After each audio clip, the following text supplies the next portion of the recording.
Hello दोस्तों, आपका स्वागत है हमारे यूट्यूब चैनल में। आज आपके लिए लाए आरआरबी एएलपी में पूछे गए प्रश्न का सटीक विश्लेषण जो कि आगामी परीक्षा में आ सकता है। चलिए स्टार्ट करते हैं। पहला प्रश्न है, माइटोकॉन्ड्रिया को कोशिका का ऊर्जा केंद्र यानी पावर हाउस क्यों कहा जाता है? तो माइटोकॉन्ड्रिया को जो है ऊर्जा केंद्र यानी पावर हाउस कहा जाता है। क्यों कहा जाता है? तो ऑप्शन है, यह कोशिका के अपशिष्ट को बाहर निकालता है, क्योंकि यह कोशिकीय शोषण के द्वारा एटीपी के रूप में ऊर्जा उत्पन्न करता है, क्योंकि यह कोशिका को निश्चित आकार प्रदान करता है, क्योंकि यह जो है प्रोटीन संश्लेषण का मुख्य केंद्र है। इसमें 4 ऑप्शन जो है इसका दिया गया है। तो इस क्वेश्चन का राइट आंसर होगा एटीपी का निर्माण यानी सिंथेसिस ऑफ एटीपी। कोशिका के भीतर होने वाले ऑक्सीकरण यानी ऑक्सीडेशन की प्रक्रिया माइटोकॉन्ड्रिया में ही पूरी होती है। यहाँ ग्लूकोज के टूटने से भारी मात्रा में ऊर्जा निकलती है। इस ऊर्जा को एटीपी यानी एडिनोसाइन जो है ट्राइफॉस्फेट अणुओं में बदल दिया जाता है। चूँकि एटीपी ही कोशिका के लिए ईंधन का काम करता है, इसीलिए इसे ऊर्जा केंद्र कहा जाता है। दूसरा है कोशिकीय श्वसन केंद्र यानी site of cellular respiration. Mitochondria वह स्थान है जहां ऑक्सीजन का उपयोग करके पोषक तत्वों से ऊर्जा निकाली जाती है। इस प्रक्रिया को जो है वायवीय श्वसन यानी एरोबिक रेस्पिरेशन कहते हैं। शरीर की मांसपेशियों के चलने, सोचने और विकास करने के लिए आवश्यक 90% से जो है अधिक ऊर्जा यहीं से मिलती है। नेक्स्ट इसमें आता है परीक्षा में पूछे जाने वाले अन्य महत्वपूर्ण प्रश्न। Exam oriented question. कोशिका की ऊर्जा मुद्रा यानी एनर्जी करेंसी किसे कहा जाता है?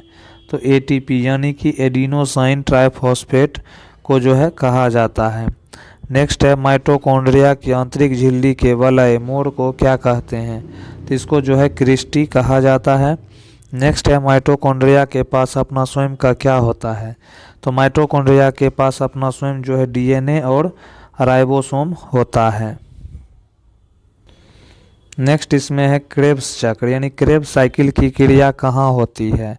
तो क्रेब्स चक्र की क्रिया जो है कोशिका के माइटोकॉन्ड्रिया के मैट्रिक्स में जो है यह संपन्न होता है। नेक्स्ट है माइटोकॉन्ड्रिया की खोज किसने की थी? तो माइटोकॉन्ड्रिया की खोज सर्वप्रथम अल्बर्ट वॉन कोलिकर के द्वारा माइटोकॉन्ड्रिया का खोज किया गया था। इन्होंने जो है 1857 में की थी। उन्होंने कीटों की ऐच्छिक मांसपेशियों में इन कणिकाओं को देखा था। बाद में 1890 में रिचर्ड आल्टमैन ने इसका वर्णन किया और इसे बायोब्लास्ट कहा, जबकि 1898 में कार्ल बेंडा ने इसे माइटोकॉन्ड्रिया जो है नाम दिया है। नेक्स्ट क्वेश्चन है विश्व पैरा एथलेटिक्स चैंपियनशिप 2025 का आयोजन कहाँ किया गया? तो विश्व पैरा एथलेटिक्स चैंपियनशिप 2025 का आयोजन ऑप्शन है टोक्यो जापान, नई दिल्ली भारत, पेरिस फ्रांस और दुबई यूएई। 4 ऑप्शन जो है इसका दिया गया है। तो इस क्वेश्चन का राइट आंसर होगा आयोजन का समय और स्थान, डेट एंड वेन्यू। यह चैंपियनशिप 27 सितंबर से 5 अक्टूबर 2025 तक नई दिल्ली स्थित जवाहरलाल नेहरू स्टेडियम के नवनिर्मित मोन्डो ट्रैक पर जो है आयोजित की गई थी। भारत का प्रदर्शन, इंडियाज़ परफॉर्मेंस। भारत ने इस चैंपियनशिप में अपना अब तक का सर्वश्रेष्ठ प्रदर्शन करते हुए कुल 22 पदक, 6 स्वर्ण, 9 रजत और 7 कांस्य जीते और पदक तालिका में 10वां स्थान हासिल किया। नेक्स्ट है ब्राज़ील 44 पदकों जिसमें 15 स्वर्ण के साथ विश्व पैरा एथलेटिक्स चैंपियनशिप 2025 के पदक तालिका में शीर्ष पर रहा। उसके बाद चीन 52 पदक जिसमें 13 स्वर्ण के साथ दूसरे स्थान पर और ईरान 16 पदकों 9 स्वर्ण के साथ तीसरे स्थान पर मौजूद रहा। तो इस क्वेश्चन का जो है राइट आंसर जो है नई दिल्ली भारत जो है ऑप्शन बी राइट आंसर जो है हो जाएगा। नेक्स्ट क्वेश्चन है भारतीय संविधान में बदलाव या संशोधन किसके द्वारा किया जा सकता है? तो भारतीय संविधान में बदलाव या संशोधन ऑप्शन है सदन यानी संसद में संशोधन करके, सर्वोच्च न्यायालय द्वारा, राष्ट्रपति के अध्यादेश से, राज्यों की सहमति मात्र से। इसमें 4 ऑप्शन जो है इसका दिया गया है। तो इस क्वेश्चन का जो है राइट आंसर होगा संवैधानिक प्रावधान। भारतीय संविधान के भाग 20 और अनुच्छेद 368 में संशोधन की प्रक्रिया दी गई है। प्रक्रिया की बात करते हैं। संशोधन की शुरुआत संसद के किसी भी सदन, लोकसभा या राज्यसभा में विधेयक पेश करके की जा सकती है। बहुमत की बात करते हैं तो अधिकांश संशोधनों के लिए संसद के दोनों सदनों में विशेष बहुमत यानी 2/3 सदस्य उपस्थित और मतदान करने वालों की जो है आवश्यकता होती है। नेक्स्ट है राष्ट्रपति की अनुमति। संसद से पारित होने के बाद राष्ट्रपति के पास विधेयक भेजा जाता है और राष्ट्रपति इस पर अपनी अनुमति देने के लिए बाध्य होता है। नेक्स्ट है इसमें why the other option are incorrect.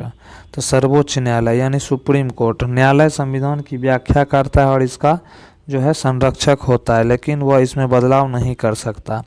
वह संसद द्वारा किए गए किसी संशोधन को रद्द कर सकता है यदि वह मूल ढांचे के खिलाफ हो। नेक्स्ट आता है अध्यादेश, ऑर्डिनेंस। राष्ट्रपति द्वारा जारी अध्यादेश केवल सामान्य कानून बना सकते हैं। संविधान में जो है संशोधन करने के लिए अध्यादेश का उपयोग नहीं किया जा सकता है। नेक्स्ट आता है इसमें किस मामले में मूल ढांचे का सिद्धांत दिया गया यानी बेसिक स्ट्रक्चर का जो है सिद्धांत दिया गया। तो मूल ढांचे यानी बेसिक स्ट्रक्चर का ऐतिहासिक सिद्धांत जो है सर्वोच्च न्यायालय द्वारा केशवानंद भारती बनाम केरल राज्य 1973 के मामले में दिया गया था और 24 अप्रैल 1973 को 13 न्यायाधीशों की पीठ ने 7-6 के बहुमत से फैसला सुनाया कि संसद अनुच्छेद 368 के तहत संविधान में संशोधन तो कर सकती है लेकिन उसकी मूल संरचना यानी आधारभूत ढांचा को नहीं बदल सकती। संविधान संशोधन की प्रक्रिया किस देश से ली गई है तो यह जो है दक्षिण अफ्रीका यानी कि साउथ अफ्रीका से इसको जो है एडॉप्ट किया गया है। नेक्स्ट क्वेश्चन है यदि जो है किया गया कार्य यानी W बराबर 1000 जूल है और लिया गया समय t 5 सेकेंड है तो शक्ति P का मान क्या होगा। तो P का मान पूछ रहा है, मतलब जो है पावर का मान जो है इसमें पूछ रहा है। तो पावर बराबर क्या होता है, तो पावर बराबर जो है W अपॉन जो है T होता है, कार्य बटा समय होता है। शक्ति को, कार्य करने की दर को शक्ति कहते हैं। तो इसमें जो है ऑप्शन क्या दिया गया, तो इसमें ऑप्शन जो है 5000 वाट, 200 वाट, 50 वाट और 2000 वाट दिया गया है।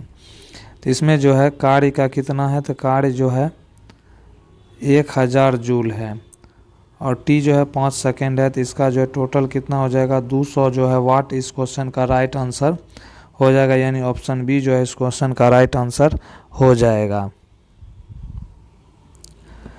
नेक्स्ट इसमें है एग्जाम पॉइंट ऑफ व्यू से शक्ति यानी पावर की एसआई इकाई क्या है। तो पावर की एसआई इकाई जो है यह वाट होता है।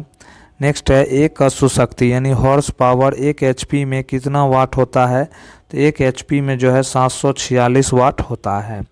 नेक्स्ट है शक्ति का एक और मात्रक क्या है, तो शक्ति का एक और मात्रक जो होता है जूल प्रति सेकेंड होता है। क्या होता है, जूल प्रति सेकेंड होता है। नेक्स्ट है व्यावसायिक मात्रक यानी किलोवाट आवर जो है किलोवाट घंटा किसका मात्रक है, तो किलोवाट घंटा जो है यह ऊर्जा का मात्रक है यानी कि एनर्जी का मात्रक है। नेक्स्ट है यदि कार्य को दुगुना और समय को आधा कर दिया जाए तो शक्ति कितनी होगी। यदि कार्य को दुगुना कर देंगे और समय को आधा कर देंगे तो शक्ति जो है यह 4 गुना हो जाएगा। नेक्स्ट इसमें है महत्वपूर्ण सूत्र यानी की फॉर्मूला टेबल।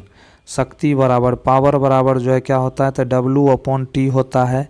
जो पावर बराबर होता है क्या होता है, कार्य बटा जो है समय होता है।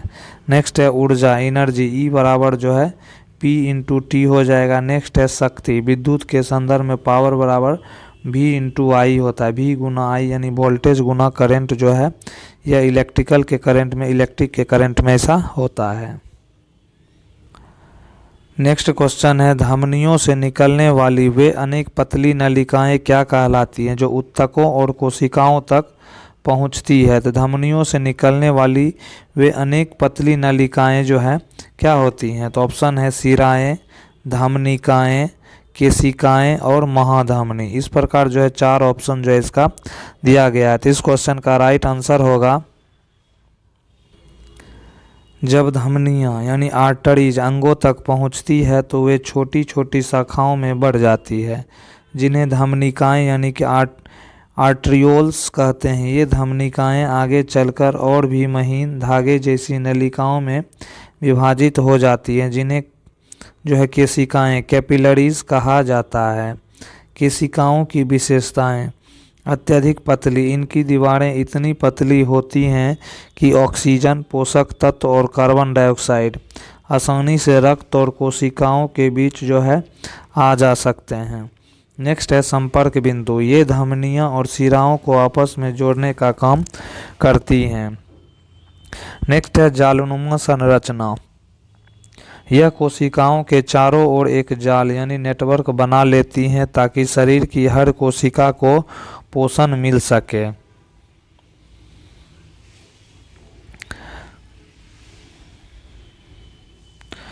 नेक्स्ट इसमें है परीक्षा में पूछे जाने वाले अन्य महत्वपूर्ण प्रश्न, एग्जाम ओरिएंटेड क्वेश्चन। कौन सी रक्त वाहिकाएं ऑक्सीजन युक्त प्योर रक्त ले जाती हैं? तो ऑक्सीजन युक्त शुद्ध रक्त मुख्य रूप से धमनियों यानी कि आर्टरीज द्वारा ले जाया जाता है, जो हृदय से शुद्ध रक्त पूरे शरीर में पहुंचाती है। इसका सबसे प्रमुख उदाहरण महाधमनी ओर्टा है, जो शरीर की सबसे बड़ी धमनी है। इसके अलावा फुफ्फुस शिरा यानी कि पल्मोनरी वेन फेफड़ों से हृदय तक ऑक्सीजन युक्त रक्त लाती है।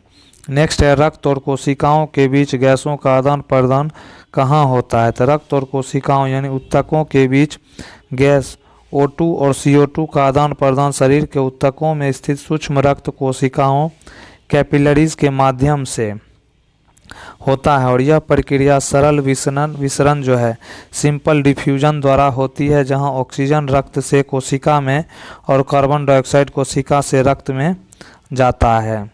नेक्स्ट इसमें है किस रक्त वाहिका में वाल्व पाए जाते हैं? तो यह जो है शिराओं में वाल्व पाए जाते हैं। सबसे बड़ी धमनी कौन सी है? तो महाधमनी ओर्टा जो है सबसे बड़ी धमनी है। शरीर की सबसे पतली रक्त वाहिका कौन सी है? तो यह जो है कैपिलरी है यानी कि केशिका है।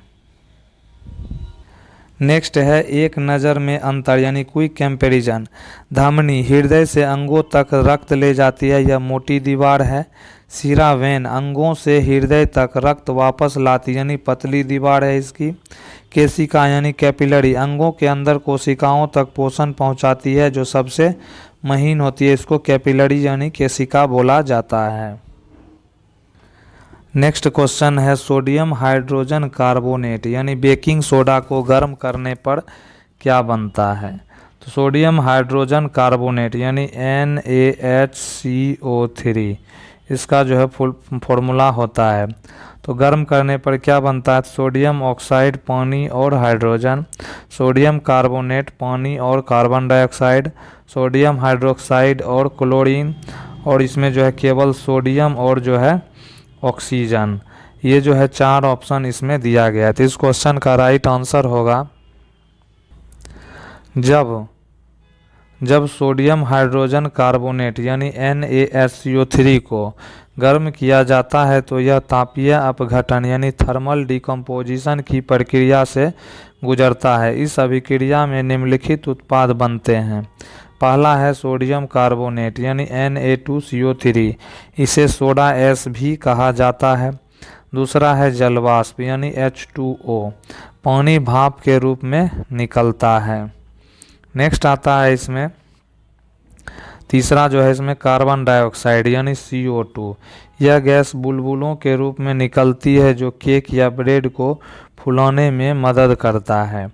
रासायनिक समीकरण यानी केमिकल इक्वेशन, इसका जो है केमिकल इक्वेशन होता है 2NaSCO3 यानी हीट जो है जब देंगे तो Na2CO3 प्लस H2O प्लस जो है कार्बन डाइऑक्साइड का निर्माण इसमें देखने को मिलता है। नेक्स्ट इसमें आता है परीक्षा में पूछे जाने वाले अन्य महत्वपूर्ण प्रश्न, एग्जाम ओरिएंटेड क्वेश्चन। प्रश्न जिसमें क्वेश्चन है और उत्तर जो है आंसर है। तो पहला है बेकिंग सोडा का रासायनिक सूत्र क्या है?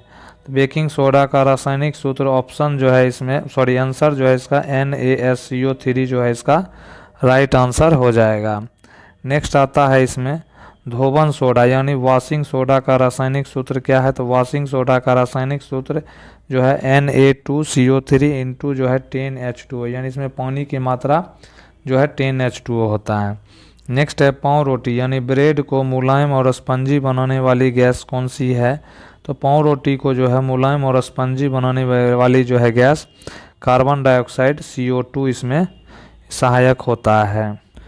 नेक्स्ट इसमें है अग्निशामक यंत्रों यानी फायर एक्सटिंग्विशर में किसका उपयोग होता है? तो फायर एक्सटिंग्विशर में जो है सोडियम हाइड्रोजन कार्बोनेट का जो है प्रयोग किया जाता है। नेक्स्ट है एंटासिड, एंटासिड के रूप में किसका उपयोग किया जाता है?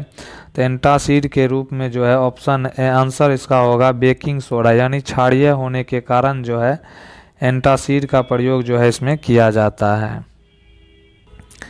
नेक्स्ट क्वेश्चन है माध्यम में ध्वनि कैसे गमन यानी यात्रा करती है? तो माध्यम में ध्वनि कैसे गमन करती है? पहला ऑप्शन है माध्यम के कणों के वास्तविक संचलन के कारण, माध्यम में उत्पन्न विक्षोभ यानी डिस्टरबेंस के कारण, केवल जो है निर्वात के माध्यम से, ये तीसरा ऑप्शन है। और चौथा ऑप्शन जो है इसमें आता है प्रकाश की तरंगों के साथ जुड़कर। इसमें 4 ऑप्शन जो है इसका दिया गया है। तो इस क्वेश्चन का राइट आंसर होगा ध्वनि जो है एक यांत्रिक तरंग यानी मैकेनिकल वेव है जिसे यात्रा करने के लिए माध्यम, ठोस, द्रव या गैस की आवश्यकता होती है। विक्षोभ का संचरण, जब कोई वस्तु कंपन करती है तो वह अपने संपर्क में मौजूद माध्यम के कणों में एक विक्षोभ यानी डिस्टरबेंस पैदा करती है। कणों का व्यवहार, माध्यम के कण स्वयं एक स्थान से दूसरे स्थान तक नहीं जाते, वे केवल अपनी माध्य स्थिति यानी मीन पोजीशन के आगे पीछे कंपन करते रहती है। ऊर्जा का स्थानांतरण, कंपन करने वाला कण अपने पास के कण पर बल लगाता है जिससे विक्षोभ आगे बढ़ता है। इस प्रकार ध्वनि ऊर्जा विक्षोभ के रूप में आगे बढ़ती है, न कि माध्यम के कण। नेक्स्ट इसमें है परीक्षा में पूछे जाने वाले अन्य महत्वपूर्ण प्रश्न यानी एग्जाम ओरिएंटेड क्वेश्चन। ध्वनि किस प्रकार की तरंग है? ध्वनि जो है एक प्रकार का लॉन्गिट्यूडनल वेव यानी अनुदैर्ध्य तरंग है। ध्वनि की चाल सबसे अधिक किसमें होती है? तो ध्वनि की चाल जो है सबसे ज़्यादा ठोस में, सॉलिड में, और सॉलिड में जो है स्टील में। किसमें? स्टील में। ध्वनि कहाँ गमन नहीं कर सकती? तो ध्वनि जो है निर्वात में गमन नहीं कर सकती है। नेक्स्ट इसमें है ध्वनि की तीव्रता किसमें मापी जाती है? तो ध्वनि की तीव्रता जो है यह डेसिबल में मेजर किया जाता है। नेक्स्ट है कंपन की आवृत्ति, यानी यह कंपन की आवृत्ति का मात्रक क्या है? कंपन यानी फ्रीक्वेंसी का मात्रक जो है यह हर्ट्ज है। क्या है? हर्ट्ज है। नेक्स्ट इसमें विशेष बिंदु है की पॉइंट्स टू रिमेंबर, याद रखने योग्य बातें जो है इसमें संपीड़न यानी कंप्रेशन, वह क्षेत्र जहाँ कण पास पास होते हैं उच्च दाब होता है तो संपीड़न कंप्रेशन। नेक्स्ट है रेयरफैक्शन यानी विरलन, वह क्षेत्र जहाँ कण दूर दूर होते हैं निम्न दाब होता है तो रेयरफैक्शन होता है। ध्वनि की चाल हवा में लगभग जो है कितना होता है? 344 मीटर प्रति सेकंड, 331 से 350 मीटर प्रति सेकंड के बीच में जो है इसमें देखने को मिलता है। तो यहाँ लगभग जो है 344 दिया हुआ है तो मीटर प्रति सेकंड होता है। नेक्स्ट क्वेश्चन है भारतीय मधुमक्खी का वैज्ञानिक नाम क्या है?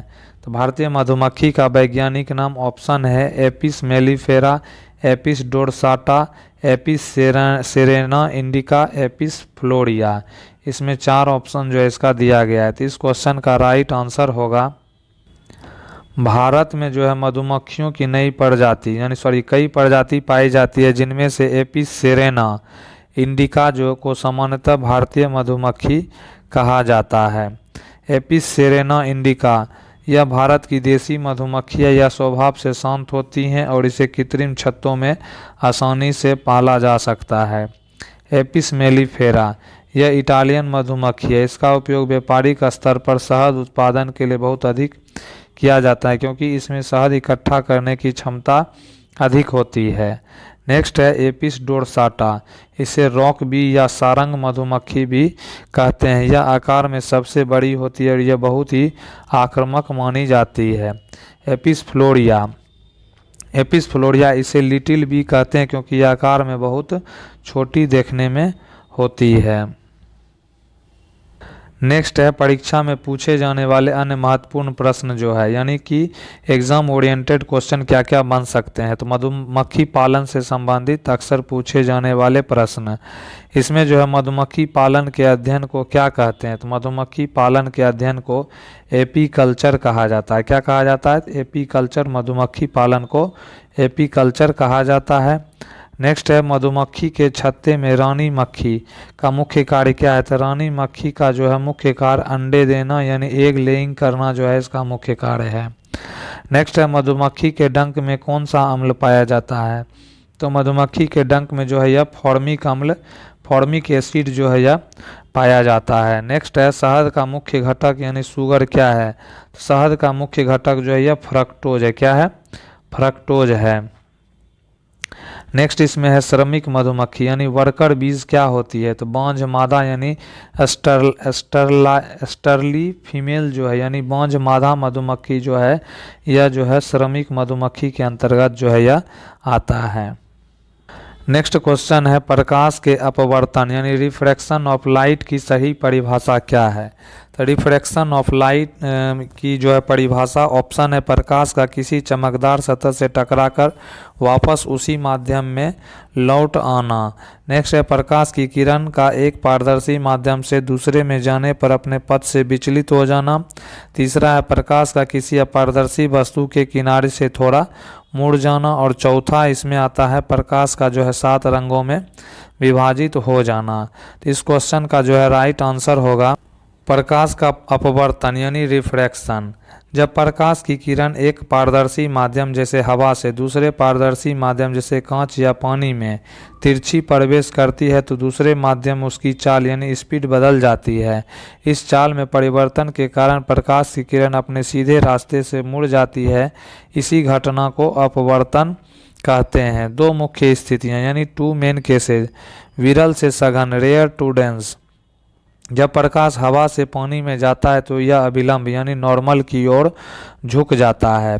और सघन से विरल यानी कि डेंस टू जो है रेयर। तो जब प्रकाश पानी से हवा में आता है तो यह अभिलंब से दूर जो है हट जाता है। तो सघन से विरल जो है यह दूर हट जाएगा और विरल से सघन है तो पास की ओर आएगा यानी अभिलंब की ओर जो है यह झुक जाएगा। नेक्स्ट क्वेश्चन है, इसमें नेक्स्ट आता है परीक्षा में पूछे जाने वाले अन्य महत्वपूर्ण प्रश्न। इसका जो है अपवर्तन का मुख्य कारण क्या है। तो अपवर्तन का मुख्य कारण विभिन्न माध्यमों में प्रकाश की चाल का अलग अलग होना जो है यह अपवर्तन का मुख्य कारण है। नेक्स्ट आता है इसमें स्नेल का नियम किससे संबंधित है। तो स्नेल का नियम प्रकाश के अपवर्तन से संबंधित है। इसका फॉर्मूला n बराबर sin I बटा sin R जो है यह होता है। नेक्स्ट आता है इसमें पानी में डूबी हुई पेंसिल टेढ़ी क्यों दिखाई देती है। तो पानी में डूबी हुई पेंसिल टेढ़ी प्रकाश के अपवर्तन के कारण जो है यह दिखाई देता है। नेक्स्ट है तारों का टिमटिमाना किस घटना का परिणाम है।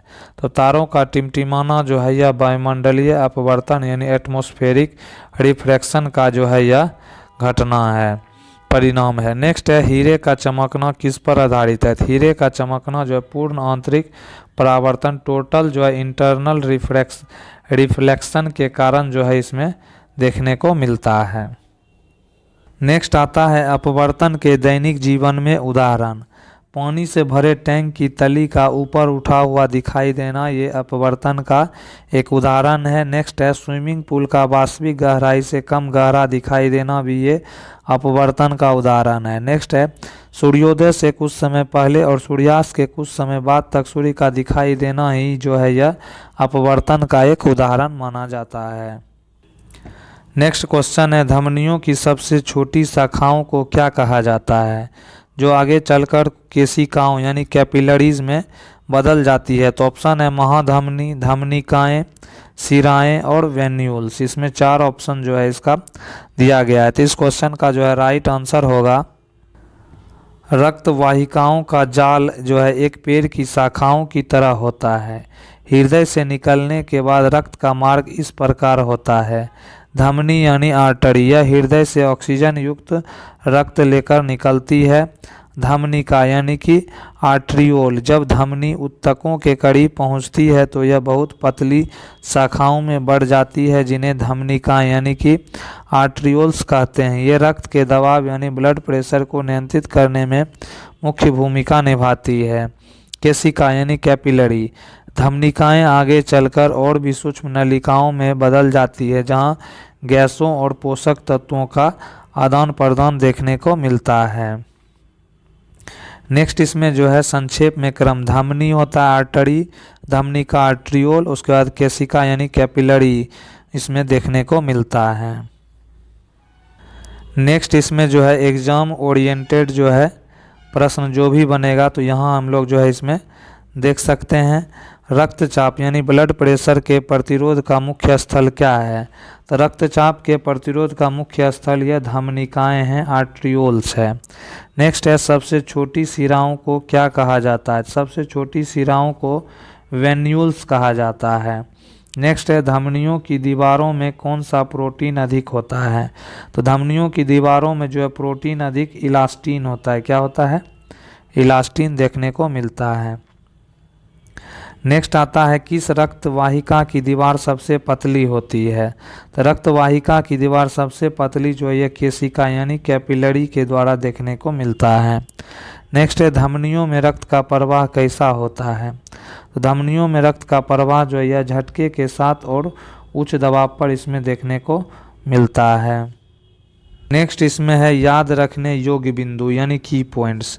आर्ट्रियोल्स, धमनिकाएं को प्रतिरोध वाहिकाएं रेसिस्टेंस वेसल भी कहा जाता है, क्योंकि ये संकुचित होकर बीपी को बढ़ा या घटा सकती है। नेक्स्ट है धमनी आर्टरी, हमेशा रक्त को हृदय से दूर ले जाती है। नेक्स्ट क्वेश्चन है कोलाइडल विलयन, कोलाइडल सॉल्यूशन के संदर्भ में निम्नलिखित में से कौन सा कथन सही है?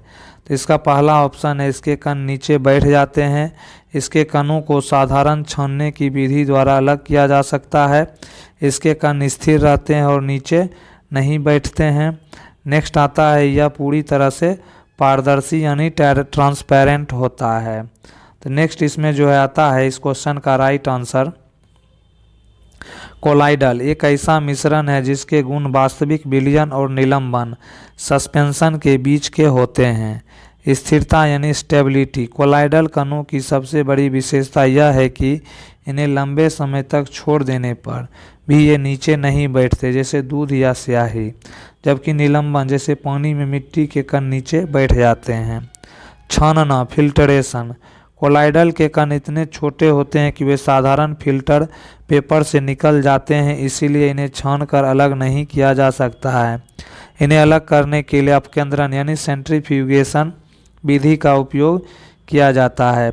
टिंडल इफेक्ट की बात करते हैं, कोलाइडल कण प्रकाश की किरणें को फैला देते हैं जिससे प्रकाश का मार्ग दिखाई देने लगता है, तो उसको टिंडल इफेक्ट कहते हैं।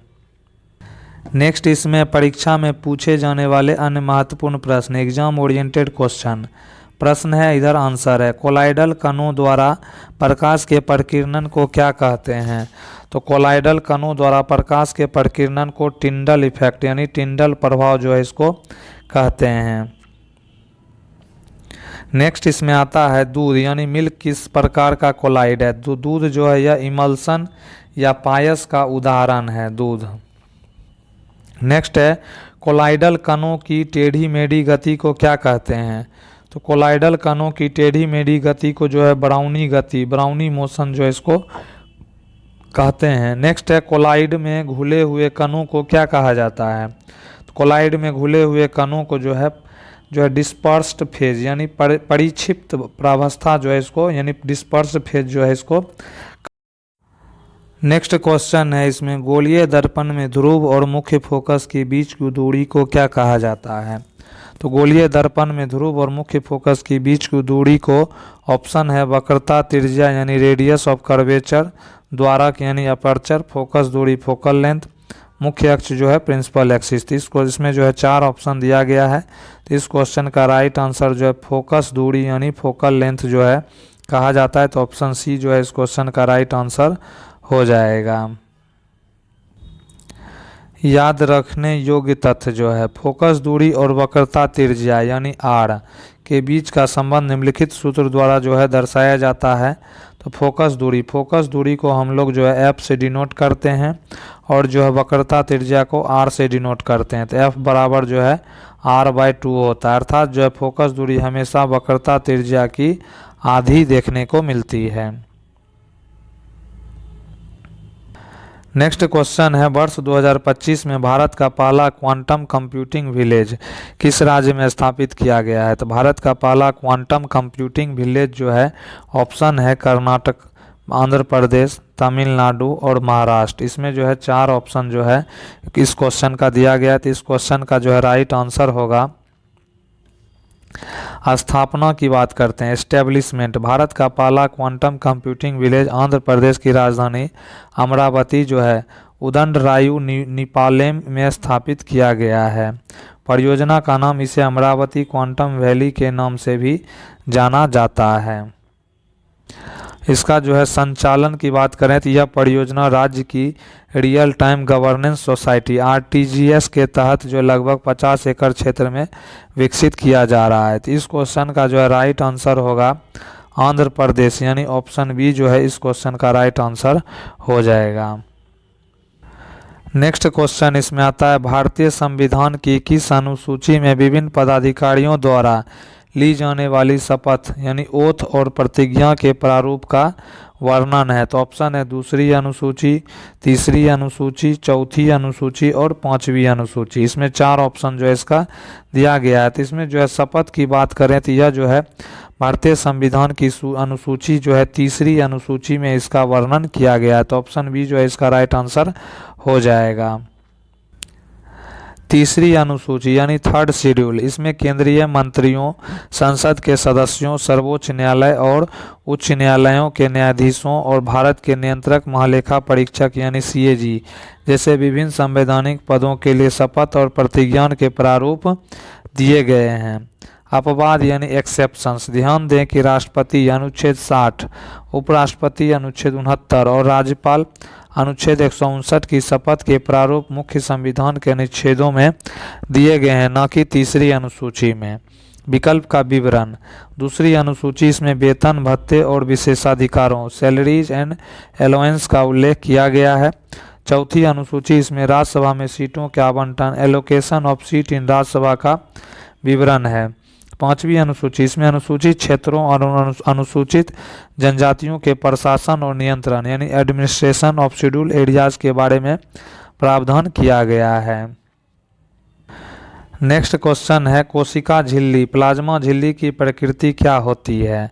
कोशिका झिल्ली की प्रकृति क्या होती है। तो ऑप्शन है पूर्ण पारगम्य, अपारगम्य, अर्धपारगम्य और चयनात्मक पारगम्य। इसमें 4 ऑप्शन जो है दिया गया है। तो इस क्वेश्चन का जो है राइट आंसर होगा कोशिका झिल्ली को चयनात्मक पारगम्य यानी सिलेक्टिवली परमिएबल कहा जाता है, क्योंकि यह केवल विशिष्ट अणुओं और आयनों को ही कोशिका के अंदर या बाहर आने जाने देती है। कार्य की बात करें तो यह कोशिका के आंतरिक वातावरण को नियंत्रित करती है और हानिकारक पदार्थों को अंदर आने से रोकती हैं, जबकि पोषक तत्वों को प्रवेश की अनुमति देती हैं। संरचना की बात करें तो यह मुख्य रूप से लिपिड और प्रोटीन की बनी होती हैं, जो इसे लचीलापन और चयनात्मक प्रदान करता है। अन्य विकल्प जो है गलत क्यों है, तो इसको हम लोग देखेंगे।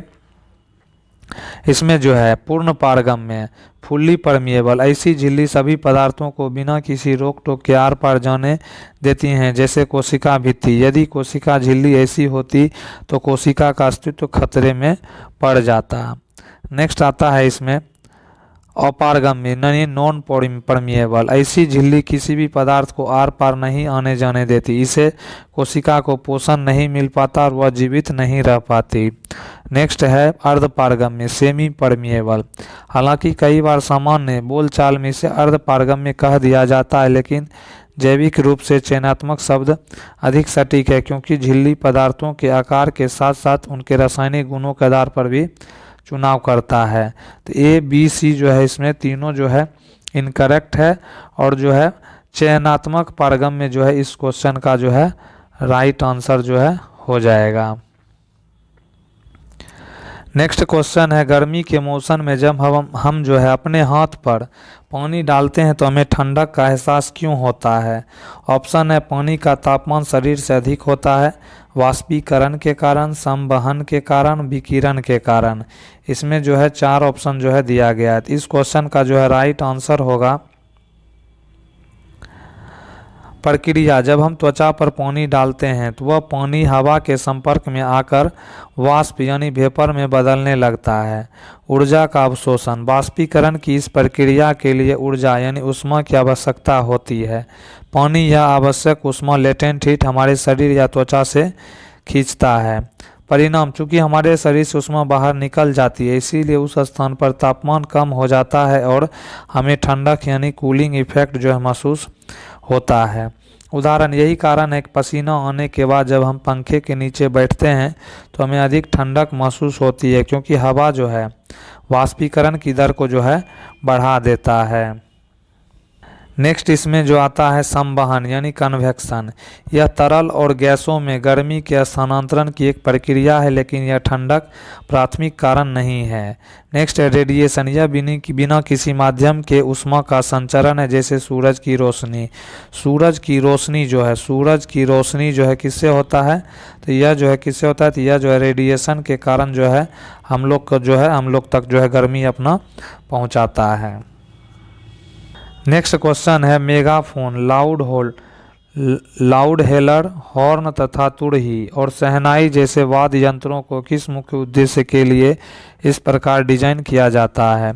तो ऑप्शन है, ध्वनि को चारों दिशाओं में फैलाने के लिए, ध्वनि को केवल एक विशेष दिशा में भेजने के लिए, ध्वनि की आवृत्ति कम करने के लिए, प्रतिध्वनि यानी इक्को को पूरी तरह समाप्त करने के लिए। इसमें 4 जो है ऑप्शन दिया गया है। तो इस क्वेश्चन का जो है राइट आंसर होगा ध्वनि का परावर्तन, reflection of sound. Megaphone, horn और शहनाई जैसे उपकरणों का आगे का हिस्सा शंक्वाकार यानी कॉनिकल ट्यूब शेप्ड होता है। यह डिजाइन ध्वनि को बार बार परावर्तित यानी रिफ्लेक्ट करता है। कार्य प्रणाली, जब ध्वनि इन उपकरणों से गुजरती है तो परावर्तन के कारण यह सभी दिशाओं में फैलने के बजाय एक निश्चित दिशा में संचित यानी कंसंट्रेटेड होकर आगे बढ़ती है। परिणाम, इससे ध्वनि की प्रबलता इंटेंसिटी बढ़ जाती है और यह बिना अपनी ऊर्जा खोए अधिक दूरी तक स्पष्ट सुनाई देती है। सही उत्तर, ध्वनि को केवल एक विशेष दिशा में भेजने के लिए जो है शंक्वाकार आकार का कॉनिकल आकार का शेप दिया जाता है। नेक्स्ट है, यदि ध्वनि की गति 340 मीटर प्रति सेकेंड है तो प्रतिध्वनि यानी इक्को सुनाई देने के लिए व्यक्ति और परावर्तक सतह के बीच न्यूनतम दूरी जो है कितनी होनी चाहिए? तो यानी ध्वनि की गति जो है कितना है? 340 मीटर प्रति सेकेंड है। इसमें जो है ऑप्शन दिया गया है 34 मीटर जो है फर्स्ट ऑप्शन है, दूसरा है 17 मीटर, तीसरा है 10 मीटर और चौथा है 25 मीटर। इसमें 4 ऑप्शन जो है दिया गया है। इस क्वेश्चन का राइट आंसर होगा, हमारे मस्तिष्क में जो है किसी भी ध्वनि का प्रभाव लगभग 0.1 सेकेंड तक बना रहता है। इसलिए मूल ध्वनि और परावर्तित ध्वनि के बीच कम से कम 0.1 सेकेंड का समय अंतराल होना चाहिए, ताकि हम प्रतिध्वनि यानी इक्को जो है स्पष्ट रूप से जो है सुन सकें।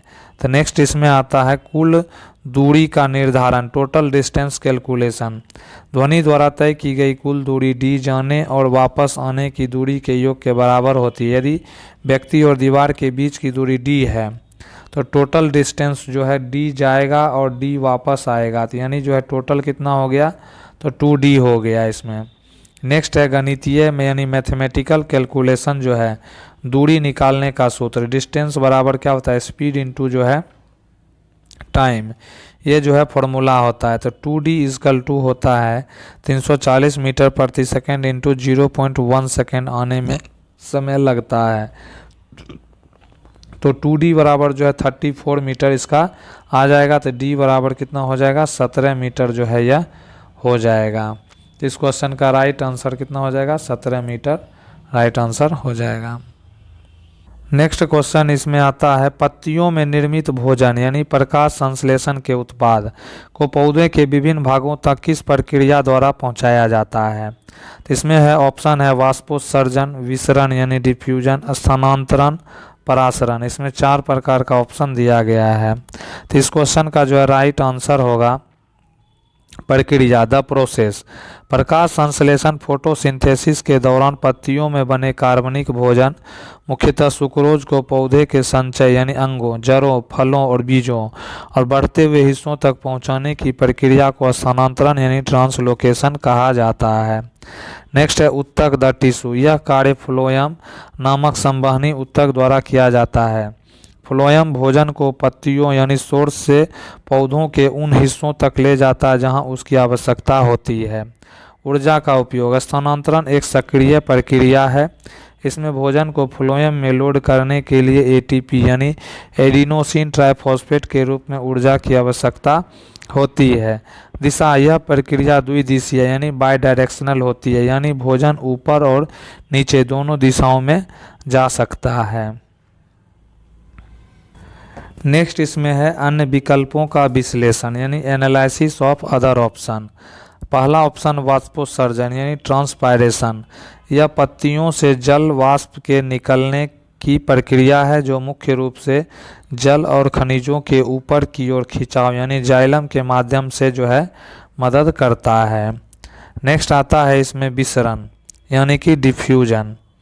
यह गैसों जैसे O2 और CO2 के आदान प्रदान के लिए उपयोग होने वाली प्रक्रिया देखने को इसमें मिलती है। नेक्स्ट आता है परासरण यानी कि ऑस्मोसिस।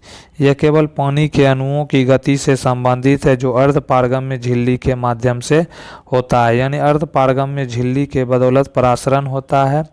और इसमें जो है डिफ्यूजन यानी विसरण में O2 और CO2 के आदान प्रदान के लिए उपयोगी देखने को मिलता है। नेक्स्ट क्वेश्चन है श्वसन तंत्र यानी रिस्पायरेटरी सिस्टम में उपस्थित सीलिया का मुख्य कार्य क्या है। श्वसन तंत्र में उपस्थित सीलिया का मुख्य कार्य क्या है। तो ऑप्शन है फेफड़ों में ऑक्सीजन के अवशोषण को बढ़ाना, बलगम और धूल के कणों को फेफड़ों से बाहर धकेलना, रक्त में कार्बन डाइऑक्साइड के स्तर को नियंत्रित करना, भोजन को श्वास नली में जाने से रोकना। इसमें 4 प्रकार के ऑप्शन दिया गया है। तो इस क्वेश्चन का जो है राइट आंसर होगा सीलिया क्या है। सीलिया, व्हाट आर सीलिया। सीलिया श्वसन मार्ग जैसे श्वास नली या ट्रैकिया की आंतरिक सतह पर मौजूद छोटी बाल जैसी संरचनाएं सीलिया में होती हैं। कार्य प्रणाली यानी मैकेनिज्म, ये सीलिया एक लयबद्ध तरीके से रिदमिक मोशन ऊपर की ओर गति करते हैं। इनका मुख्य काम श्वसन मार्ग में फंसे धूल के कणों, बैक्टीरिया और बलगम म्यूकस को गले की तरफ धकेलना है ताकि उन्हें खांसकर या निगलकर फेफड़ों से बाहर निकाला जा सके। नेक्स्ट है सुरक्षा चक्र। यह हमारे श्वसन तंत्र की एक महत्वपूर्ण रक्षा प्रणाली है जो फेफड़ों को संक्रमण और गंदगी से बचाती है। अन्य विकल्पों का विश्लेषण एनालिसिस ऑफ अदर ऑप्शन की बात करें तो विकल्प 1 में जो है ऑक्सीजन का अवशोषण यानी एल्वियोलाई में होता है, सीलिया में नहीं होता है। विकल्प सी रक्तों में गैसों का नियंत्रण मुख्य रूप से श्वसन दर और विसरण यानी डिफ्यूजन द्वारा होता है। विकल्प डी भोजन को श्वास नली में जाने से रोकने का कार्य एपिग्लॉटिस नामक एक ढक्कन जैसी संरचना करती है। नेक्स्ट है रोचक तथ्य, धूम्रपान स्मोकिंग करने से ये सीलिया अस्थायी रूप से पंगु या निष्क्रिय हो जाते हैं जिसके कारण गंदगी फेफड़ों में जमा होने लगती है और स्मोकर्स कफ यानी स्मोकर्स कफ की समस्या इसमें पैदा होने लगती है। नेक्स्ट क्वेश्चन है यदि हाइड्रोजन परमाणु की दूसरी कक्षा n बराबर 2 में इलेक्ट्रॉन की ऊर्जा -3.4 इलेक्ट्रोवोल्ट है तो चौथी कक्षा n बराबर 4 में इलेक्ट्रॉन की ऊर्जा कितनी होगी। तो इस क्वेश्चन का ऑप्शन है इसमें -1.7 electron volt, -0.85 electron volt, -1.51 electron volt, -0.54 electron volt. 4 option जो इसमें दिया गया है। तो इस क्वेश्चन का राइट आंसर होगा हाइड्रोजन परमाणु के बोर मॉडल के अनुसार किसी भी कक्षा n में इलेक्ट्रॉन की ऊर्जा का संबंधित जो है निम्नलिखित सूत्र से होता है, यानी En बराबर E1 अपॉन जो है n स्क्वायर जो है इसमें देखने को मिलता है, जहां E1 पहली कक्षा की ऊर्जा है जो -13.6 इलेक्ट्रॉन वोल्ट होती है। नेक्स्ट आता है इसमें दी गई जानकारी, क्या क्या क्वेश्चन में दिया गया जानकारी है। तो दूसरी कक्षा यानी n बराबर 2 की ऊर्जा E2 बराबर जो है -3.4 इलेक्ट्रॉन वोल्ट है। तो चौथी कक्षा के लिए गणना, चूंकि ऊर्जा कक्षा संख्या के वर्ग यानी n स्क्वायर के व्युत्क्रमानुपाती होता है, यानी इन्वर्सली प्रोपोर्शनल होता है, तो हम अनुपात का उपयोग कर सकते हैं या सीधे n बराबर 4 के लिए सूत्र जो है इसमें लगा सकते हैं। तो इसमें जो है सूत्र के रूप में आता है E4 बराबर क्या होता है, तो -13.6 अपॉन जो है 4 का स्क्वायर, यानी E4 बराबर -13.6 अपॉन जो है 16। इसका जो है सॉल्यूशन निकालेंगे हम लोग, तो इसका जब सॉल्यूशन निकालते हैं तो क्या आता है, माइनस जो है 0.85 इलेक्ट्रॉन वोल्ट होता है। वैकल्पिक तरीका यानी रेशियो मेथड, चूँकि E2 बराबर -3.4 है, तो E4 निकालने के लिए E4 बराबर E2 गुना जो है 2 का स्क्वायर बटा जो है 4 का स्क्वायर इसमें कर देंगे। तो इसका जो है क्या आएगा, जब सॉल्यूशन इसका हम लोग निकालेंगे E4 बराबर -3.4 इंटू 4/16, तो E4 बराबर क्या हो जाएगा, जब इसको सॉल्व करेंगे तो -0.845 जो है इलेक्ट्रॉन वोल्ट इसका राइट आंसर हो जाएगा। नेक्स्ट इसमें महत्वपूर्ण ऊर्जा स्तर यानी क्विक समरी, n बराबर 1 k के लिए जो है -13.6 इलेक्ट्रॉन वोल्ट होता है। n बराबर 2 यानी L के लिए -3.4 इलेक्ट्रॉन वोल्ट होता है। n बराबर 3 यानी M के लिए -1.51 इलेक्ट्रॉन वोल्ट होता है, और n बराबर 4 यानी N के लिए 0.85 इलेक्ट्रॉन वोल्ट होता है। नेक्स्ट क्वेश्चन है, निम्नलिखित में से कौन सी रक्त वाहिका हृदय से फेफड़ों तक रक्त ले जाती है। नोट, यह रक्त विऑक्सीजनित होता है। तो ऑप्शन है महाधमनी, फुफ्फुस धमनी, फुफ्फुस शिरा और वृक्क धमनी।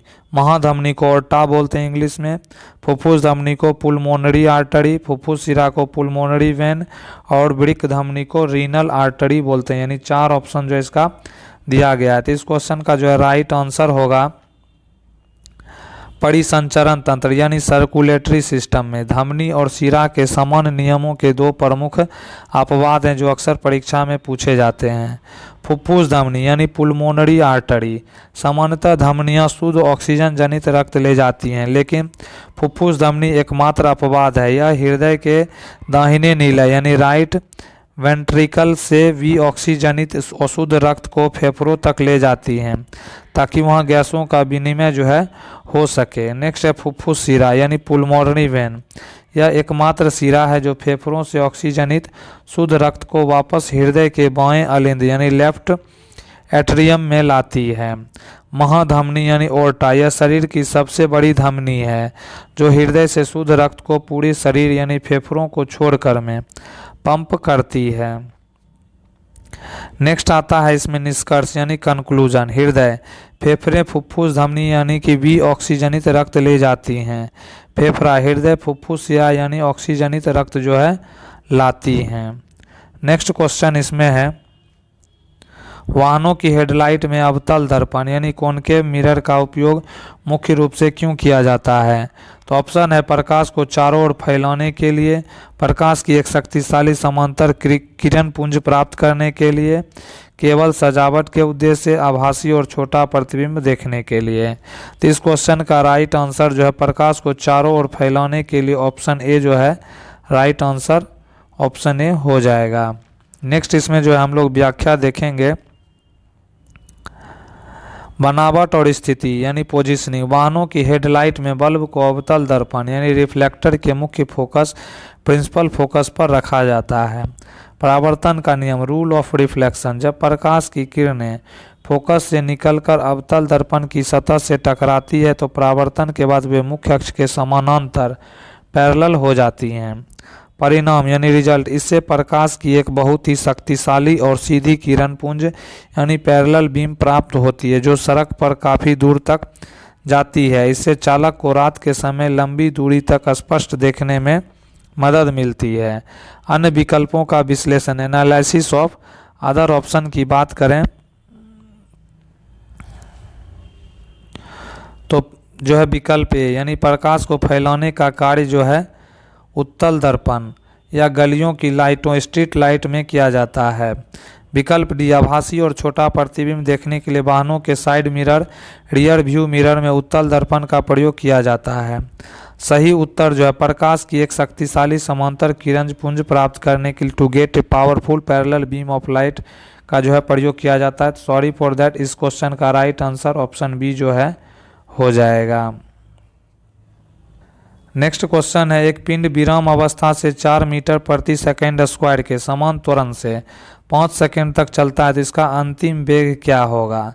पिंड विराम में है तो इसमें जो है u क्या हो गया, u जो है 0 हो गया। तो इस क्वेश्चन का जो है ऑप्शन है इसमें 10 मीटर प्रति सेकेंड, 20 मीटर प्रति सेकेंड, 25 मीटर प्रति सेकेंड और 40 मीटर प्रति सेकेंड। तो इसमें जो है पिंड क्या है, तो इसमें जो है पिंड विराम में है तो u बराबर 0 हो गया। और इसमें जो है एक्सेलरेशन कितना है, तो a बराबर जो है 4 मीटर प्रति सेकेंड स्क्वायर जो है इसका एक्सेलरेशन है। और t कितना है, तो 5 सेकेंड है। तो अंतिम वेग पूछ रहा है तो v बराबर u प्लस at होगा। तो u कितना 0 है, a जो है 4 है, t 5 है, इसमें इसीलिए 4 और 5 को गुना करेंगे तो 20 हो जाएगा। इसीलिए जो है v बराबर क्या हो जाएगा 20 मीटर प्रति सेकेंड जो है इसका राइट आंसर हो जाएगा। यानी ऑप्शन बी जो है इस क्वेश्चन का राइट आंसर हो जाएगा। नेक्स्ट क्वेश्चन है, लाइसोसोम को आत्मघाती थैली कहा जाता है। ये कभी कभी कोशिका के अंदर क्यों फट जाती है और अपनी ही कोशिका को नष्ट कर देता है। तो ऑप्शन है कोशिका के बहुत अधिक सक्रिय होने पर, कोशिका के क्षतिग्रस्त या मृत होने पर, कोशिका के विभाजन के दौरान, कोशिका में ऑक्सीजन की मात्रा बढ़ने पर। इसमें 4 ऑप्शन जो है इसका दिया गया है। तो इस क्वेश्चन का राइट आंसर होगा पाचक एंजाइम यानी डाइजेस्टिव एंजाइम। लाइसोसोम में बहुत शक्तिशाली पाचक एंजाइम हाइड्रोलाइसिस होते हैं जो बाहरी पदार्थों और पुरानी कोशिकाओं को पचाने का कार्य करते हैं। प्रक्रिया की बात करते हैं तो द प्रोसेस, जब कोशिका चयापचय यानी मेटाबॉलिज्म में गड़बड़ी के कारण क्षतिग्रस्त यानी डैमेज हो जाती है या मर जाती है तो लाइसोसोम की झिल्ली अस्थिर होकर फट जाती है। ब्रिटानिका लाइसोसोम परिणाम यानी फटने के बाद इसके एंजाइम कोशिका के अंदर फैल जाते हैं और अपनी ही कोशिका के सभी घटकों यानी ऑर्गेनल्स को पचा डालते हैं। इसी कारण इसे कोशिका की आत्मघाती थैली सुसाइडल बैग जो है कहा जाता है। महत्वपूर्ण की बात करें तो यह प्रक्रिया शरीर के लिए फायदेमंद है क्योंकि यह पुरानी या खराब हो चुकी कोशिकाओं को हटाकर नई कोशिकाओं के लिए रास्ता बनाती है। क्या आप जानते हैं लाइसोसोम केवल जंतु कोशिकाओं यानी एनिमल सेल में प्रमुखता से पाए जाते हैं जबकि पादप कोशिकाओं प्लांट सेल में यह कार्य अक्सर रिक्तिकाएं यानी वैक्यूल जो है करते हुए देखा जाता है। नेक्स्ट क्वेश्चन है, दी गई रासायनिक अभिक्रिया PbNO3 का होल ट्वाइस प्लस 2Ki तो इसका बन जाएगा PbI2 प्लस 2KNO3 के संदर्भ में निम्नलिखित में से कौन सा कथन सही है। तो इसमें जो है कथन पूछ रहा है कौन सा कथन जो है सही है। तो यह एक जो है संयोजन अभिक्रिया है, कॉम्बिनेशन रिएक्शन है। इसमें लेड आयोडाइड का पीला अवक्षेप बनता है। नेक्स्ट है, यह एक ऊष्मा शोषी अभिक्रिया है। इसमें पोटेशियम का अपचयन होता है। इसमें 4 ऑप्शन जो है इसका दिया गया है। तो इस क्वेश्चन का राइट आंसर होगा, दी गई अभिक्रिया की बात करते हैं तो दी गई अभिक्रिया जो है एक द्विविस्थापन अभिक्रिया यानी डबल डिस्प्लेसमेंट रिएक्शन का उदाहरण है। इसके मुख्य बिंदु जो है निम्नलिखित हैं। पहला है अवक्षेपण अभिक्रिया यानी कि प्रिसिपिटेशन यानी कि जब लेड नाइट्रेट PbNO3 का होल ट्वाइस और पोटेशियम आयोडाइड KI के जलीय घोल को मिलाया जाता है तो उनके बीच आयनों का आदान प्रदान होता है।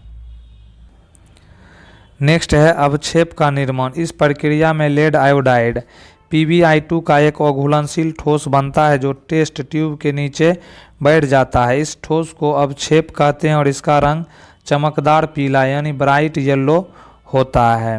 नेक्स्ट आता है द्विविस्थापन। यहाँ lead Pb2 plus ion iodide के साथ जो है जुड़ता है और पोटेशियम के प्लस आयन नाइट्रेट यानी NO3 माइनस के साथ जुड़कर पोटेशियम नाइट्रेट जो है इसको बनाता है। नेक्स्ट क्वेश्चन है, निम्नलिखित में से कौन सा हार्मोन पीयूष ग्रंथि यानी कि पिट्यूटरी ग्लैंड द्वारा स्रावित होता है? तो ऑप्शन है इंसुलिन, थायरोक्सिन, वृद्धि हार्मोन और एड्रेनल। इसमें 4 ऑप्शन जो है इसका दिया गया है। तो इस क्वेश्चन का राइट आंसर होगा पीयूष ग्रंथि यानी पिट्यूटरी ग्लैंड। इसे मास्टर ग्रंथि कहा जाता है क्योंकि यह शरीर की अन्य ग्रंथियों के कामकाज को नियंत्रित करती है। यह मस्तिष्क के आधार पर स्थित होती है। वृद्धि हार्मोन, यह हार्मोन हड्डियों और मांसपेशियों के विकास को नियंत्रित करता है। इसकी कमी से बौनापन यानी कि ड्वार्फिज्म और अधिकता से अतिदेयता यानी कि गिगनेटिज्म हो सकती है। अनस्रावित हार्मोन पीयूष ग्रंथि TSH, thyroid stimulating hormone, prolactin और ऑक्सीटोसिन जैसे कई अन्य महत्वपूर्ण हार्मोन भी छोड़ती है। अन्य विकल्पों का विश्लेषण की बात करते हैं तो इंसुलिन या अग्नाशय यानी पेनक्रियाज द्वारा स्रावित होता है और रक्त में शर्करा यानी शुगर के स्तर को जो है नियंत्रित करता है। नेक्स्ट आता है इसमें थायरोक्सिन। यह गले में स्थित थायराइड ग्रंथि यानी थायराइड ग्लैंड द्वारा स्रावित होता है और चयापचय यानी मेटाबॉलिज्म को नियंत्रित करती है। नेक्स्ट है एड्रेनालिन। यह अधिवृक्क ग्रंथि यानी एड्रीनल ग्लैंड द्वारा स्रावित होता है और आपातकालीन स्थिति में जो है लड़ो या उड़ो, फाइट और फ्लाइट के लिए शरीर को तैयार करता है। नेक्स्ट क्वेश्चन इसमें है, जब श्वेत प्रकाश एक प्रिज्म से होकर गुजरता है तो वर्ण विक्षेपण के दौरान कौन सा रंग सबसे कम और कौन सा रंग सबसे अधिक विचलित डेविएट होता है? तो ऑप्शन है बैगनी सबसे कम, लाल सबसे अधिक। लाल सबसे कम, बैगनी सबसे अधिक, हरा सबसे कम, पीला सबसे अधिक, नीला सबसे कम, नारंगी सबसे अधिक। इसमें 4 ऑप्शन जो है इसका दिया गया है। तो इस क्वेश्चन का जो है राइट आंसर होगा, जब श्वेत प्रकाश जो है किसी कांच के प्रिज्म से होकर गुजरता है तो वह अपने 7 अवयवी रंगों विबग्योर में विभाजित हो जाता है। इस घटना को वर्ण विक्षेपण डिस्पर्सन कहते हैं। लाल रंग की बात करते हैं तो लाल रंग जो है, लाल रंग की तरंगदैर्घ्य वेवलेंथ सबसे अधिक होती है, जिसके कारण प्रिज्म के कांच में इसकी गति सबसे तेज होती है, इसीलिए यह आधार की ओर सबसे कम झुकता है। नेक्स्ट होता है बैगनी रंग यानी वॉयलेट। बैगनी रंग की तरंगदैर्घ्य जो है सबसे जो है क्या होता है, सब बैगनी रंग की तरंगदैर्घ्य जो है सबसे कम होता है। उसके बाद जो है जिसके कारण इसकी गति कांच में सबसे धीमी हो जाती है। परिणाम स्वरूप जो है यह सबसे अधिक झुकता है यानी मैक्सिमम डेविएशन देखने को मिलता है। नेक्स्ट है विचलन का क्रम। विचलन का कोण तरंगदैर्घ्य के व्युत्क्रमानुपाती होता है। डेविएशन डायरेक्टली प्रोपोर्शनल टू 1/λ यानी कि लैम्डा का इन्वर्सली होता है। यही कारण है कि स्पेक्ट्रम में लाल रंग सबसे ऊपर और बैगनी रंग जो है सबसे नीचे दिखाई देता है। नेक्स्ट क्वेश्चन है, जब एक पिस्टन को अंदर की ओर धकेलकर सिलेंडर में गैस को संपीड़ित किया जाता है यानी कंप्रेस किया जाता है तो गैस के अणुओं के साथ क्या होता है? ऑप्शन है दबाव और तापमान दोनों कम हो जाते हैं, दबाव बढ़ता है लेकिन तापमान कम होता है, दबाव और तापमान दोनों बढ़ जाते हैं, केवल आयतन बढ़ता है। इसमें 4 ऑप्शन जो है इसका दिया गया है। तो इस क्वेश्चन का जो है राइट आंसर होगा, जब हम गैस को संपीड़ित यानी कंप्रेस करते हैं तो निम्नलिखित वैज्ञानिक परावर्तन होते हैं। दबाव में वृद्धि, इंक्रीज इन प्रेशर। बॉयल के नियम के अनुसार निश्चित तापमान पर आयतन को कम करने से दबाव बढ़ता है। पिस्टन अंदर जाने से गैस के अणुओं को घूमने के लिए कम जगह मिलती है, जिससे वे सिलेंडर की दीवारों से अधिक बार टकराते हैं और दबाव प्रेशर बढ़ जाता है। तापमान में वृद्धि यानी इंक्रीज इन टेम्परेचर। जब पिस्टन गैस पर कार्य यानी वर्क डन करता है तो यह यांत्रिक ऊर्जा गैस के अणुओं की गतिज ऊर्जा यानी काइनेटिक एनर्जी में बदल जाती है। अणुओं की तेज गति के कारण गैस का तापमान बढ़ जाता है। आयतन में कमी यानी डिक्रीज इन वॉल्यूम। पिस्टन को अंदर धकेलने का सीधा परिणाम यह होता है कि गैस का आयतन वॉल्यूम जो है कम हो जाता है। सही उत्तर क्या होगा? तो दबाव और तापमान दोनों बढ़ जाते हैं, both pressure and temperature increase. Next इसमें है एग्जाम पॉइंट ऑफ व्यू से इसमें जो है आगे देखते हैं वरुण युद्ध अभ्यास 2025 की मुख्य जानकारी। संस्करण जो है 23वां संस्करण इसका देखने को मिला है। यह किन के मध्य होता है? तो भारतीय नौसेना यानी इंडियन नेवी और फ्रांसीसी नौसेना फ्रेंच नेवी के बीच जो है वरुण युद्ध अभ्यास जो है ये 2025 में हुआ था। और ये कब आयोजित हुआ था? तो 19 मार्च से जो है 22 मार्च 2025 को जो है इसका आयोजन किया गया था। और इसका आयोजन जो है अरब सागर अरेबियन सी में किया गया था। नेक्स्ट इसमें जो है प्रमुख भागीदार यानी भारत की ओर से विमान वाहक पोत INS विक्रांत और फ्रांस की ओर से चार्ल्स डी गॉल के द्वारा जो है भाग लिया गया था। इसका उद्देश्य था अंतर संचालनीयता यानी इंटरऑपरेबिलिटी परिचालन तालमेल और समुद्री सुरक्षा को बढ़ावा देना जो है इसका मुख्य उद्देश्य था। वरुण अभ्यास की पृष्ठभूमि। यह अभ्यास 1993 में शुरू हुआ था और 2001 में इसे वरुणा नाम दिया गया। यह भारत और फ्रांस के बीच रणनीतिक संबंधों और रक्षा सहयोगों का एक महत्वपूर्ण हिस्सा है।